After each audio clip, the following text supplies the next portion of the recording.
probably a year from now, they'll say that we've been in an official recession for the last 3 months or something along those lines. A rare situation is allowing you to buy some ETF stocks for 50% off. Learn more at crushthestreet.com/profit2017. Hello, everyone, and welcome into crushthestreet.com. We're going to talk about precious metals today and the resource sector. I got David Morgan on the line with me, expert on precious metals, commodities, technology trends, and he's someone who frisks the market for value opportunities and is very well educated. He's second to none, really, in the precious metals community and the resource sector in general. And he's agreed to spend some time with us today here at Crush the Street. So, David Morgan, thanks for coming on the line with me once again. Well, Kenneth, thank you. I'm going to live up to an introduction, but thank you for having me.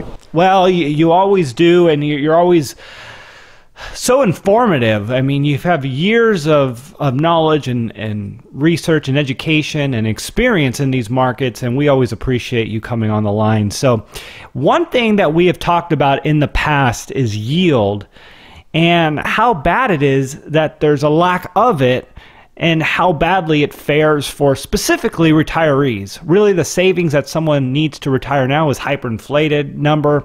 And if you were depending on some sort of safe yield from a bank or a bond, you're dealing with almost no return. Now, the yield curve is flattening, and this is what I want to talk to you about.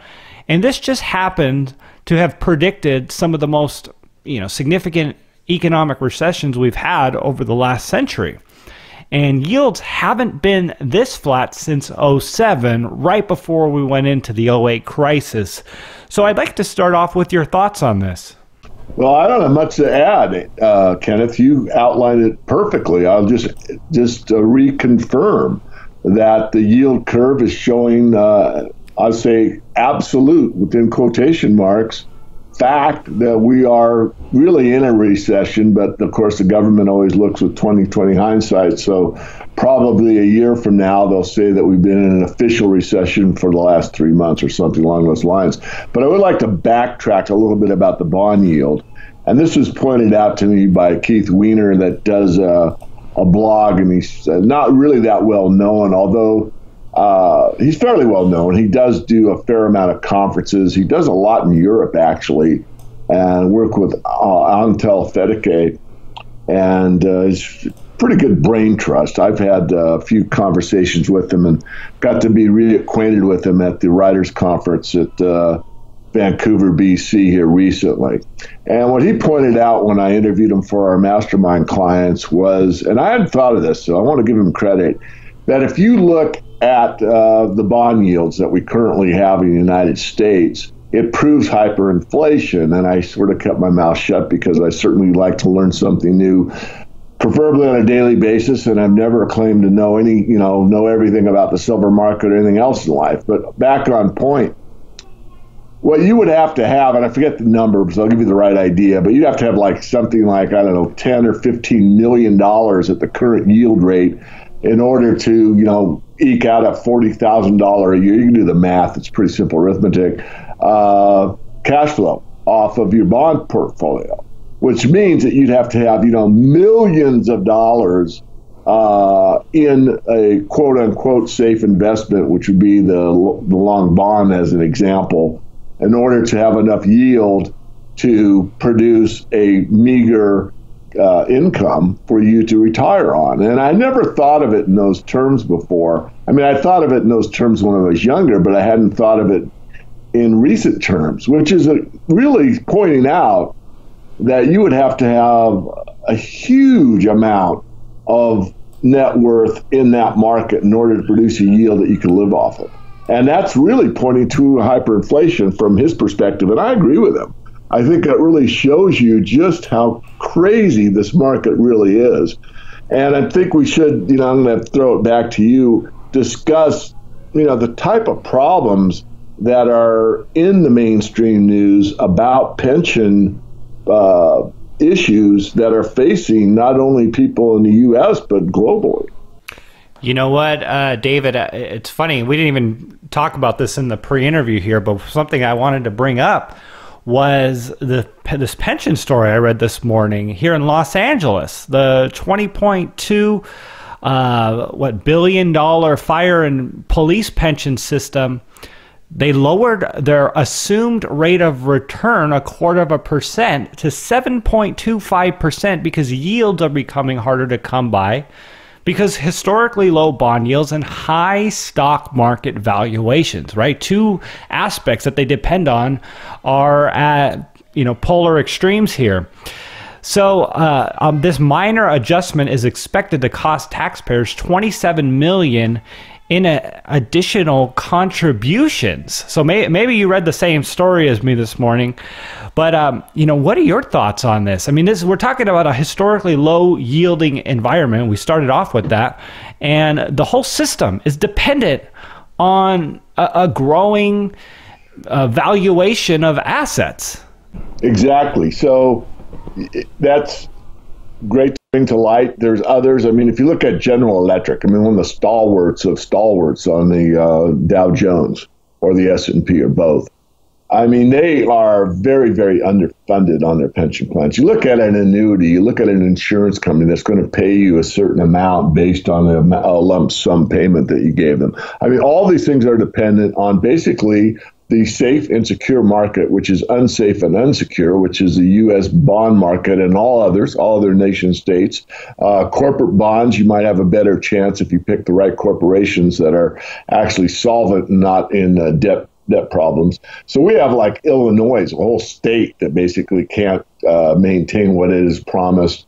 And then, of course, the one you bring up. So they're all across the board. Does that mean every single case? No. What it means is that because of these low yields, it has unintended consequences, which the insurance companies, annuities, state pension funds, private pension funds are all absolutely underwater. And now we have to pretend that everything is okay and we can make up for that yield by going into a higher risk environment, which means the stock market, which is pushed higher by the powers that be in order to maintain a false premise that you can print wealth, that everything is okay, and we pretend that things will always be the same. And we're coming to a point now, I believe, and I know I probably sound like a broken record. And for the audience, let me just state that no one has a perfect crystal ball, and we are unable to forecast with accuracy the amount of delusion that the public will buy into. Because if we had enough people that stood up and told the absolute truth, we probably wouldn't have extended this hypocrisy this far. So back on point, dire straits just ahead, in my view, for many, many people that are going to get a wake-up call like they've never gotten before. Because a lot of people pretend or don't even know that the system is in such unbelievably insolvent proportions that what they planned on for their safe and secure retirement, pension, even something at the government level is in jeopardy in some cases. So, I'm not overstating the case. In fact, I wish I could emphasize it more, because this is something that I've started doing way back when, Kenneth, as you well know, and said, look, if you can't take care of yourself, it takes self-responsibility, and you expect someone else, be it your employer, be it the government at the federal or the state level, you really need to re-examine that, because we are entering a time where the promises will become greater, but the returns will be basically nil. Really, what the competition is, there's so many competitors coming into the system, and I'll give you a few examples here. We have peer-to-peer lending solutions that are sidestepping the banks, Uber sidestepping taxis, Airbnb sidestepping hotels. The internet for information is sidestepping college in an age when college educations are priced higher than they've ever been. And we have gold and silver and even Bitcoin now competing with the conventional fiat money system. So before we get into gold and silver here, I'd like to talk about how disruptive the free market is for just everything we know as conventional, and really what the government depends on being held together, because this is where all the eggs are, and how they've manipulated it so long and become so dependent on it. Just like the pension system, it's so dependent on the system staying together when there's so many competing forces out there that are not making it very easy to do. Absolutely a perfect question. So we are in an environment where, first of all, the free market cannot be stamped out, no matter what the powers that be edict for the population and the subset, or the paupers, the peasants, the peons, the quote-unquote citizens, and how much of a control freak mechanism they put in. The free market always comes to the rescue, so to speak. Doesn't mean it saves everybody, but there's enough emphasis. So the idea that necessity is the mother of invention is exactly what you've outlined. So let's just take a couple of these things. One is, rather than loan your money, or I should say, loan your money or buy an annuity or put it into these quote-unquote safe investments, or even in the bond, think outside the box. What would it be like to do some of these Indiegogo, or I think there's the GoFundMe? Kenneth, you can help me out, you're younger, but there's several of these opportunities where you can make loans to individuals and they back it up with what they're going to do with the money. And these are very high risk. Let me just state that right out in front. But there's some that are less. It takes due diligence on your part. But if you put a portfolio together of, let's say, 10 of these that you vetted yourself or had someone help you with it, you might get a much better return, and at the same time be helping somebody with a brilliant idea that could come to the fore and actually do even better than perhaps a loan, based on the structure of what the loan amount is and how the payback is performed. In other words, you could get part of a business in some cases. I don't have time to go into all this, but what I'm trying to suggest is to emphasize what you just stated. The free market has come to the rescue in a very small scale that is ramping up rapidly in the cryptocurrency world. I mean, extremely rapidly.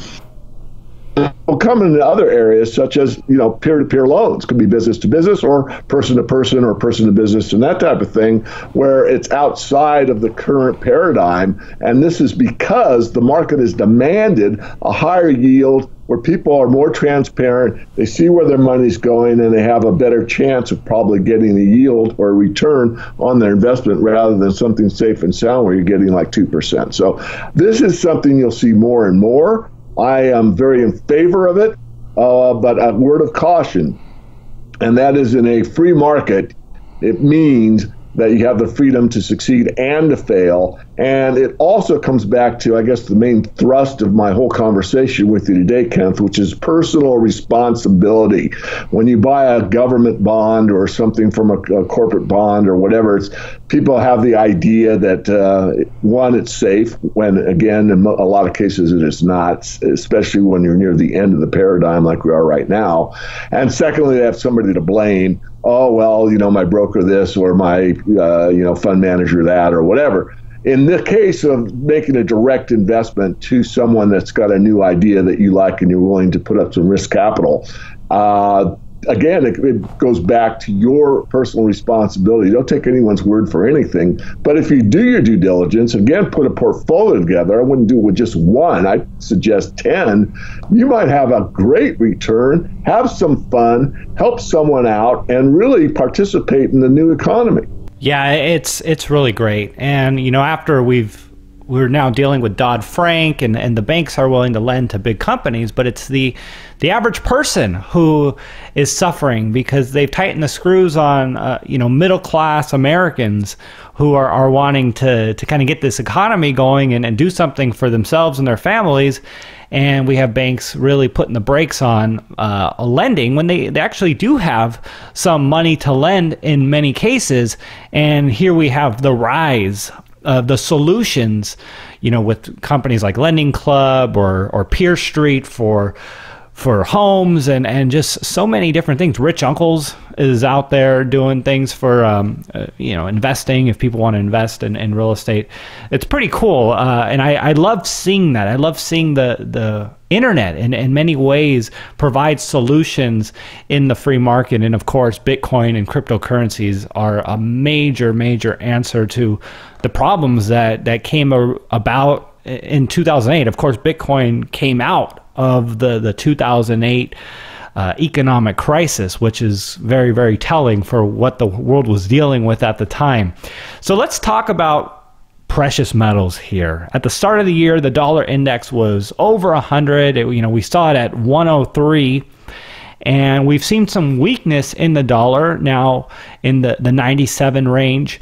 And gold seems to be holding up if you consider that the Fed has been tightening the screws on the monetary policy by raising interest rates. Maybe not as much as they would have liked to, but nonetheless, they are tightening the screws on things. And gold is still holding up from its low. Any thoughts on this? And not much to add, Kenneth. Our gold is doing relatively well. The interest rate conundrum really doesn't mean that much at this point. Certainly, it has some psychological effect and shows that the Fed's tough and that we're going in a different direction and on and on. But really, based on the yield curve that we talked about earlier, and the fact that interest rates really don't do much to gold in the long term unless they are real interest rates above the true inflation rate, which means something probably along the lines of 5% or more. And we're well below that, as you know. And to go that high even at this point in time would just completely destroy the ability of the interest payments to be met based on what's required at that kind of an interest rate. And we're going to get there regardless of interest rates going higher or not. So there's a lot going on. And I don't think that you can really look at the conventional wisdom surrounding interest rates unless you really understand what we've already discussed on your program.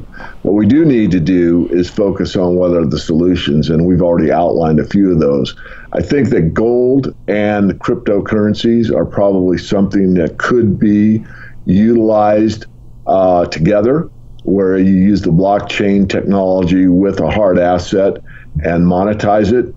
And I think that's something that not only has taken place, I'm aware there are a few out there, but I think you'll see more of those. I think there is a break between the thinking of, let's say, the gray hairs such as yours truly and the younger folks such as yourself, and I won't speak for you, can verify or not, but the idea of, who's in charge of making something out of nothing, which means a digitally based currency, which is basically what is globally enacted. I mean, really, they don't print up much paper anymore. It's basically digits in a computer system, in a financial structure or a banking system. And someone else coming along and doing basically the same thing, where the contract is the entity that starts it has an agreement contractually, basically, with everyone that wants to utilize it. So it's basically the same system. It's just in one case, it's centrally controlled with everything being monitored and on and on. In the second case, it's there is no central control. It's basically people gathering together with the same idea that agree that this is a means of payment.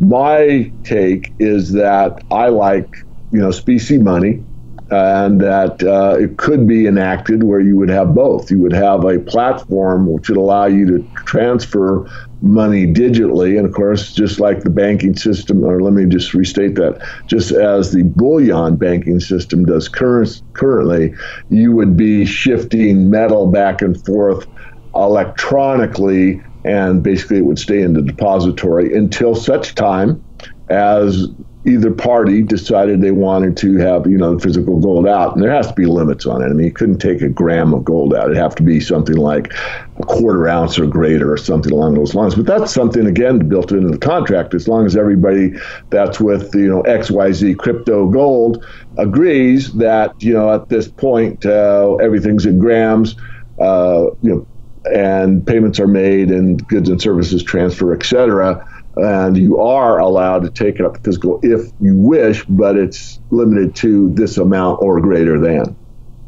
Make sense? It certainly does. And I've just been blown away by the technology and just the revolution that's taken place in the monetary system. It's really, and I know everyone's been saying this now, I was probably started by Andreas Antonopoulos, but we're in the early 90s of, this new fiat, or not fiat, but this cryptocurrency paradigm. What will come out of this is just so unknown. I know people complain that there's about 1,000 different cryptocurrencies out there, and they're comparing it to the .com bubble. And certainly we're probably getting to some sort of cryptocurrency bubble. But keep in mind, out of the .com bubble, we've had Facebook, Amazon, Google, Netflix, and some of these big movers and shakers that came out of that major crash, which are changing the world as we know. I mean, we know Amazon has just bought over 400 Whole Foods locations. They went from being a strictly online to now having 400 stores, brick and mortar. I mean, and what a game changer that is for this tech company, and just the landscape changing for what we as humans are going to be dealing with. So many rapid changes happening, and I think cryptocurrencies are a way of the future. But I don't want to discount gold in that. A lot of people are frustrated with gold and silver because we have this new hot girl on the block, Bitcoin.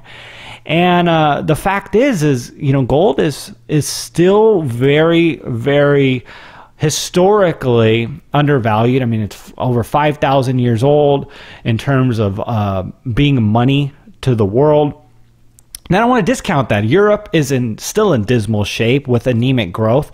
And even in a strong dollar environment, foreign gold purchasing could very well push gold higher, even with the dollar being stronger. So, I'd like you to touch on that. Even if we see a strong U.S. environment like Donald Trump is promising, could we still see gold go higher because the rest of the world is dealing with problems that is pushing gold higher? Oh, absolutely. I think it boils down to, confidence or trust, or really the same word. So when the confidence breaks down, there'll be a huge move back into the precious metals. And this is basically a financial survival instinct that's held basically in the DNA of the population at large. Most people are so understudied or undereducated or brainwashed about what gold is and represents that they don't want anything to do with it because they've been told not to. But the fact is, there's no one on the planet that can say that there's been something for 4,000 or 5,000 years that has maintained the ability for people to transact business. One of the, I think, issues, and this is, my take, and there are others that agree, is the solvency of gold, meaning how much can you use it? It's a great way to save. You've got, a stack of, gold coins, or silver coins would be probably a better example as far as stacking is concerned. And it's a great way to save. But then you've got to go back into the system. You got to go back down to your dealer. You got to cash those into the currency of choice, depending where you live. If you're in Europe or Japan or the U.S. or Canada, turn that back into the quote-unquote coin of the realm, and you're back in the system, and then you make a payment for your car, your house, your loan to somebody or whatever. Well, if you go on a blockchain, it eliminates that. And this is a huge move, I think, if you think it through, which means that you don't have to go back to your broker in order to cash out your gold, fill out some form or whatever. If you have a contract where it's amenable to both sides, you can just electronically move those, required grams between parties. So it makes the utility of real money something that is as efficient as anything else that's out there. And that, I think, is a big plus that's really been, in my view, perhaps overlooked by what the utility value of both the precious metals could be in the not too distant future. Right now, again, unless you have the ability to save, which we know, Kenneth, is difficult with the current economic, physical economy. And in the case of Bitcoin or any of the cryptos, it's not necessarily a savings account. It's basically utilization of transferring, money back and forth. And so this would open up, I think, a lot more people, especially the younger people, that are seeing the disruptive ability of the internet to move along new ideas, new technologies, and new ways of doing business. And I want to digress for a moment just to Uber, which we've talked about. And you could use Lyft. I'm not trying to single out any of them. But with that change that's taken place here in the last few years, many of the millennials are looking at, why do I need a car? This is a thought that my generation would never have entertained. But now it's like, well, wait a minute. I live in an area that has Uber all over the place. Why do I need to be burdened with the liability? I mean, the car is not really an asset. Most lose value over time. You've got insurance, you've got maintenance, you've got to provide fuel for it. Sometimes it's a hassle, as can be, to park. I mean, I know that from my own experience. I don't want to dwell on this too far, but I'm saying this is something that gets people in a new paradigm. Hey, I'm actually happier by taking public transportation or Uber when I need to, because it really makes my life better by not having this burden. Now, of course, that depends where you live, et cetera. I'm just using it as an example, but I digress to make that point, because this is a type of thinking that you've been outlining on this discussion that gets people outside of the normal paradigm into the, let's say, the new paradigm, where people really start to consider what is valuable and what is not. I'm going to digress even further, but my mother had a saying that I adopted quite some time ago, and she says, well, the more you own, the more it owns you. And, I'm not the type that's had a lot of toys. I've certainly had a lot of fun, but, I've never wanted to own a boat. I could afford a boat, but I thought it was far superior to rent one when I wanted to do a houseboat or a speedboat or, anything in between, rather than own one and have the hassle of, again, the maintenance and, all the fees that go with the marina and all that stuff. So I come back around to you. You could shoot out another question, but I don't want to make it clear that I think the main thrust of our discussion has been, thinking outside the box, looking to the future and seeing it maybe perhaps not as doomy as perhaps myself and others have painted it, where these disruptive technologies are offering a huge opportunity for, let's say, the next generation or so. Yeah, that's a good point, and it goes to show how resilient people are in the long term, despite the bad financial economic problems we're facing. Because to a certain degree, it's hard to anticipate how much advancements in technology will offset some of those things.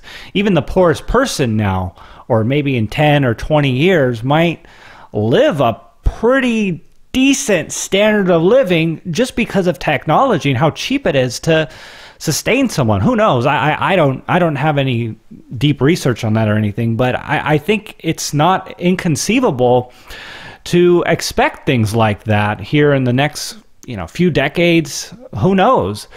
If you want to add anything to that, David, feel free. If not, I'd like to get into the precious metals stocks here before we conclude this interview. Sure, let's go ahead. David, so 2016 seemed to really just be the start. Everyone got really excited about precious metal stocks, and it was dynamic. But it was short-lived, if you asked me. And, I'd like to get an idea of where we are in this right now and what we can anticipate in your experience of investing in this sector. Well, I think the 2015 low that happened in, December or so was the bottom. There's others in our peer group that disagree, but so far I'm right. We are right until we're proven wrong. We saw a great lift through the summer, which is unusual for mining and metals last year in 2016. And we lost a great deal of gains from about September down to the end of the year 2016. Having said that, the best performing group, according to IBD, Investors Business Daily, for the year, in other words, all of the year 2016, was the mining and metal sector. So even with the up and down for the whole year, it outperformed. And you don't hear that, beat the DJI or beat all these other sectors, technology sector, biotech, retail, or whatever else that have several categories. So now you go to 2017, and a lot of folks thought it'd be kind of a repeat of 2016, and so far it has not been that way. I do think we're going to see the summer doldrums now. Again, we were very happy to see the potential for a breakout to occur on the 6-year downtrend line and gold, which did not happen. Some people say it broke the trend line, and perhaps it did. Regardless of that, what I do with the Morgan report and my rule is you need to see any penetration to carry through for 3 days in a row on good volume, and of course that did not occur. So I think we're actually where we need to be, and I know the manipulation carries on. We have a whole chapter in the book, Silver Manifesto. I just want to be clear where I stand on that. But even with that said, I think we are in a good place. I think the rest of the year will be good, not great. I look for the summer to be dull, but I think 2018 there'll be enough new buying and several probably reasons to buy that are already existing that will come to the fore again, where you'll see more moving in. And it could be, the Uber app. I'm just making an analogy to the fact that maybe a few of these cryptocurrencies that are joined with the precious metals may start to catch fire, and all of a sudden some of these, 750 to 1,000 that are out there will draw some, not all, of course, some of the participants over to something that is specie-based and outside of, let's say, the purview of the current banking structure. So there's a lot to look forward to. I know that certainly I've been deemed with the doom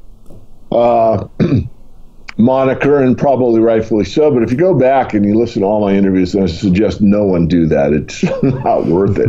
But I've often said, probably earlier, that I have a great faith in the human spirit and the human abilities to move forward and get through really, really tough situations. In fact, all of my major breakthroughs, and I know we talked about personal development off air, not this time, but in a time or two past, the best that I've ever come through has been when the hardship has hit. It hasn't been when things are just going really, really great and everything's going kind of the way I want it to go. I haven't made any big strides during those times. It's been when I've really been pressured to, something very difficult in my life has occurred where I made the breakthroughs. And this is what I think we're seeing, on a citizenry basis. In other words, as the participants of the planet basis, these young, usually, thinkers are out there creating things that take care of the problems as they exist today, and they're kind of coming up with solutions, and the market's saying, I like that solution. They're voting with their quote-unquote current money and moving it into an alternative, and this is something that cannot be stopped at this point. I really see it, as you said, where there'll be winners and losers in the space. Same thing with this peer-to-peer lending that we touched on. But nonetheless, this has been a thinking change. There's nothing more powerful than the truth, and there's nothing more powerful really than combining that truth to solve problems as they exist and look for real solutions for real people. Wow, that's powerful thoughts right there, David. One thing that I wanted to mention, we talked about how the mining sector was one of the strongest performing sectors of 2016. But the fact is not many people were in it in January. They got in obviously in the spring and the summer, and they were down some, so it didn't really impact people the way we would have hoped it would have. But I say that to say, the opportunity to discuss the opportunity that there is now, because we all tend to sit on the sidelines or be hesitant to participate in an investment until it's really moving. I mean, how many people sat on the sidelines with Bitcoin going right through the triple digits into the $1,000 range and are now just starting to buy with it, over 2,000 hitting 3,000. So I guess I point that out because that's our most recent example of this massive breakout that we've seen, that we could also see in the mining sector or in gold and silver, but people are using that same mentality, that sidelines mentality, or I'm too scared to get involved with it because it's not hitting new highs and it's not acting like it's in a bull market, but yet we're holding back. So any final thoughts on that before we say goodbye here? Well, I concur. I mean, I've learned by my own websites that people don't buy bottoms, they don't buy value. Usually they buy momentum, and it's the herd mentality, and it's factored into the human experience that, it feels good to be in a massive group. The lone wolf is a very rare thing, but these are the leaders that are like making the new alternative currencies and all that. Sometimes it's a group, but normally it's an individual or an individual within a group that's leading the way. And then as more and more people gather, there's more comfort to it. So it's something that you can't correct. I mean, I said earlier on, before the big run from 2010 to the end of April 2011 with silver, that there'd be more silver bought above 30 than there was below 30. And I don't know the exact numbers, but I'm certain that the idea is correct. And it'll happen again this time, Kenneth. I think you'll see once silver gets into the 30 range or so, then all the people that are on the sidelines will decide it's a great buy when they could buy it basically for half that price today. The problem is that they don't have verification with their peer group saying it's a great investment. No, I don't want to do anything to silver right now or gold right now. It's not doing anything and hasn't done anything, and it won't do anything. And there is some merit to waiting for breakouts to occur in order for anyone to get into an investment. This is taught by Bill O'Neill of Investors Business Daily. But you can do them at lower levels. In other words, you don't have to wait for everybody in your neighbor to be into a certain cryptocurrency for you to jump into it. You can let the market tell you when. And this is actually something that I show with my videos for our website members. I've decided that, I've been showing my trades basically for years, and I still believe that part of the precious metals needs to be traded. I know there's many that will argue with me because of manipulation, whatever. But nonetheless, we did very good in 2016. Told everyone January would be an up move, and maybe into February. And then the market always knows more than me, and I freely admit that. And as the market told me more, I conveyed that to our subscribers. It's going on. It's continuing. And I caught the top in the summer months. And some of my own people, and I don't expect anyone to follow me blindly, I just do my work and I present it for everyone, said, well, it's only going to be this much of a pullback, I'm not going to worry about it. But then some of those same people later said, geez, I wish I would have taken more profits. And I never advocate trading everything. You just can't, because there's too many unknowns out there. But I trade around a core position, and it's psychologically helpful. When you get in January 2016, you get out in September, and you've made a nice, tidy profit. There's something about the psychology of that, and that's the type of trades I make, just so everyone knows, oh, David trades, I want to jump on. I'm not a day trader. I'll blow everybody up. I know that. I know my personality. I know my travel schedule, and I look for major moves. And I tried one here recently in May, and it didn't work out. I thought we were going to get a breakout, and we did not. But nonetheless, I got in at the right point in time and price in order for everybody to lock in a profit. I mean, it's better than locking on loss. Absolutely, David. Well, everyone, we got the honor and privilege to listen and speak with David Morgan today. It's a really appreciated, sir, for you to come on the show with me. If people want to learn more about the Morgan Report, just with some closing words here, let them know what they can expect to find. Just go to the main website, themorganreport.com, all one word. Get on our free email list. We've got several PDFs that will send you for free. The current one right now is the forecast for 2017 on the silver price. But the main point is to get on the mailing list. We have looked at a couple of new technologies that are in the mining sector, but primarily in the e-waste, electronic waste sector that I think has huge potential. I am biased. I do own the company, and several, let's say, stalwarts within this industry also do, but they're not saying much at this point in time, and I don't blame them. They don't have to, and it's nothing to talk about until it's very meaningful. Again, going back to the price action, if this thing does not work out as expected, and they keep their mouth shut, then they're not really tied to it, whereas yours truly certainly is, and I'm sure I'll pay the price one way or the other, depending on the performance of this technology that's coming to the fore. Well, very exciting, sir. David, thanks for coming on the line with me today. No, my pleasure. Thanks for asking.